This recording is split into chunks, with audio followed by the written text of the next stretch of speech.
తాకట్లో ఉన్న మీ బంగారాన్ని విడిపించి ఆ రోజు ఆన్లైన్ రేటుకి కొంటాం. Sharma gold company. నమస్తే, welcome to Suman TV. Prayagraj మహాకుంభమేళలో భాగంగా కుంభమేళకు వచ్చేటువంటి తెలుగు రాష్ట్రాల భక్తులు ఎవరైతే ఉన్నారో ఖచ్చితంగా కొన్ని పుణ్యక్షేత్రాలుగా కొన్ని ఏర్పాటైతే చేయడం జరుగుతుంది. మన భారతదేశంలోని ప్రసిద్ధిగాంచినటువంటి ఏవైతే ద్వాదశ జ్యోతిర్లింగాల గురించి మనందరికి తెలిసిన విషయమే. కాకపోతే త్రివేణి సంగమంలో కూడా ఏవైతే ద్వాదశ జ్యోతిర్లింగాలను అయితే చాలా బాగా అలంకరించారు అనేది మనకు తెలుసా ఉంది.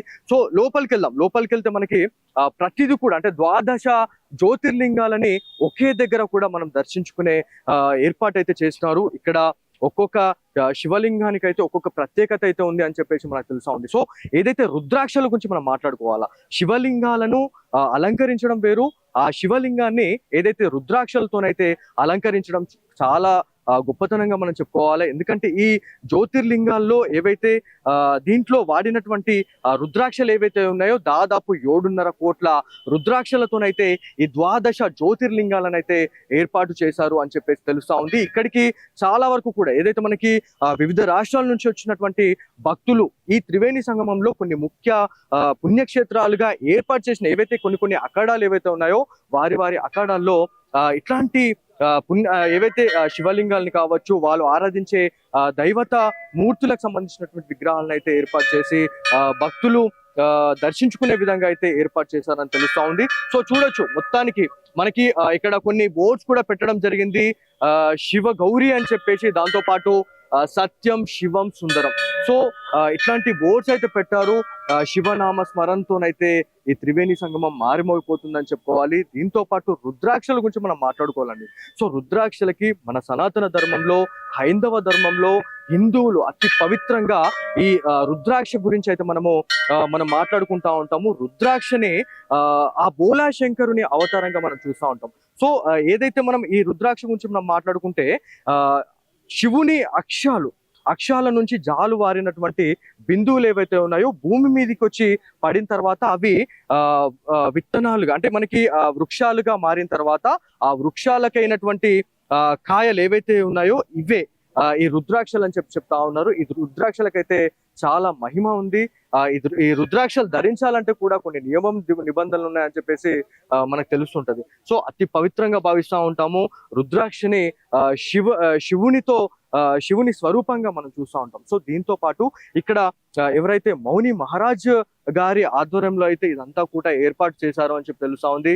12 జ్యోతిర్లింగాలు అండి. అంటే మనము దేశంలో ఎక్కడెక్కడో మనకి ఒక్కొక్క ప్లేస్ లో ఒక్కొక్క జ్యోతిర్లింగం ఉంటాయి. కాకపోతే ఆ జ్యోతిర్లింగాలన్నీ కూడా ఈ త్రివేణి సంగమంకి వచ్చే భక్తులు ఎవరైతే ఉన్నారో ఒకే ప్లేస్ లో ఉండి ఆ జ్యోతిర్లింగాలను అయితే దర్శించుకోవచ్చు. సో ఫస్ట్ మనము ఇక్కడికి రాగానే మనకి ఇక్కడ ఎవరైతే మౌని మహారాజ్ చాలా వరకు కూడా తను ఆరాధించే దైవంగా మనకు తెలుస్తా ఉంది.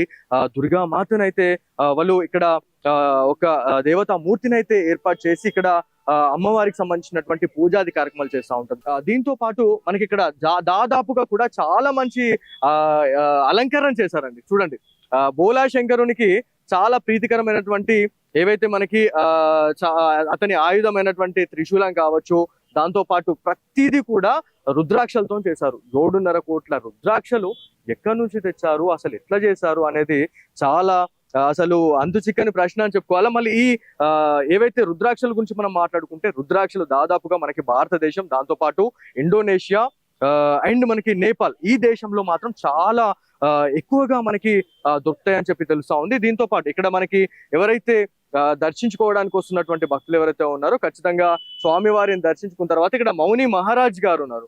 సో మౌని మహారాజ్ గారితో మాట్లాడడము, సో అసలు ఎట్లాంటి అంటే ఈ త్రివేణి సంఘంలో ఎలాంటి పూజాది కార్యక్రమాలు చేయాలి, ఎట్లాంటి ఆచరణ ఉండాలి అనే దానిపైన అయితే వచ్చి వాళ్ళు అడుగుతా ఉన్నారు. సో మనం కూడా మౌని మహారాజ్ గారితో అయితే మాట్లాడదాము.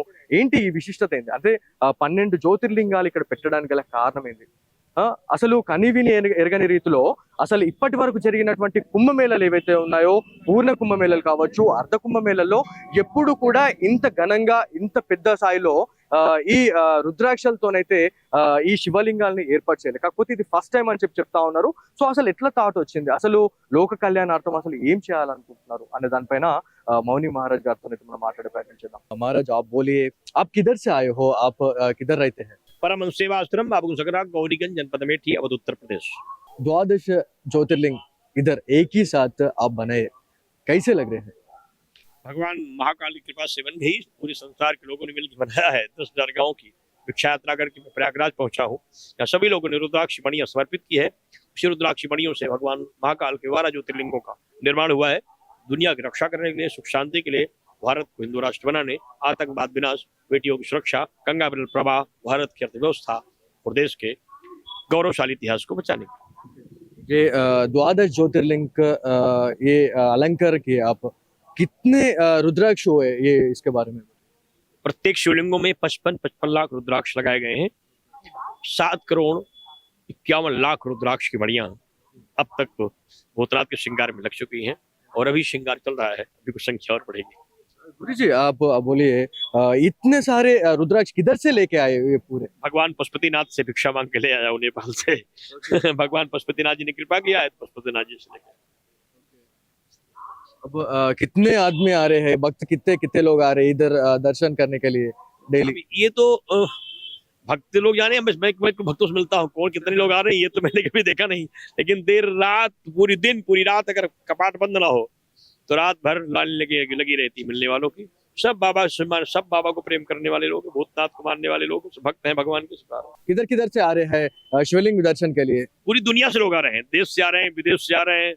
कोई तमाम America, Japan, Thailand, Germany, Dubai, Maharashtra, Bengal, Gujarat, हर प्रांतों से और विदेश से भी। सारे एक देश से भक्तजन आ रहे हैं। आप क्या बोल रहे हैं सनातन धर्म के लिए, क्या बोल सकते हैं आप? बस सनातन धर्म के लिए कहिएगा, सभी का कल्याण हो, सब स्वस्थ हो, सब आरोग्य हो। महाकुंभ आए हैं, कुछ अच्छा कीजिएगा और दूसरे लोगों की रक्षा कीजिएगा, आतंकवाद को मिटाइएगा, भारत हिंदू राष्ट्र बनाएंगे। ధన్యవాదాలు గురుజీ, ధన్యవాదాలు. సో ఇక్కడికి వస్తున్నటువంటి భక్తుల గురించి మాట్లాడుకుంటే వివిధ దేశాల నుంచి, వివిధ రాష్ట్రాల నుంచి అయితే ఇక్కడ ద్వాదశ జ్యోతిర్లింగాలను దర్శించుకోవడానికి అయితే వస్తా ఉన్నారు. సో ఏదైతే మనకి ఇక్కడికి వచ్చే భక్తులు ఎవరైతే ఉన్నారో ఈ ప్లేస్ ఏదైతే ఉందో త్రివేణి సంగమంలోని 6th సెక్టార్ లో అయితే మనం ఉన్నాము. సో ఇక్కడ నాగవాసుకి టెంపుల్ కి ఆపోజిట్ లోనే ఇక్కడ జ్యోతిర్లింగాలకు సంబంధించి చాలా మంచి అలంకరణ అయితే చేయడం జరిగింది. సో ఎవరైతే భక్తులు వస్తున్న వారు ఎవరైతే ఉన్నారో ఖచ్చితంగా ఈ పుణ్య దర్శనాన్ని అయితే చేసుకోండి. సో ఇది వీళ్ళ Suman TV special stories. Camera person Sai కృష్ణతో బాలు, సుమన్ టీవీ ప్రయాగ్రాజ్ నుంచి.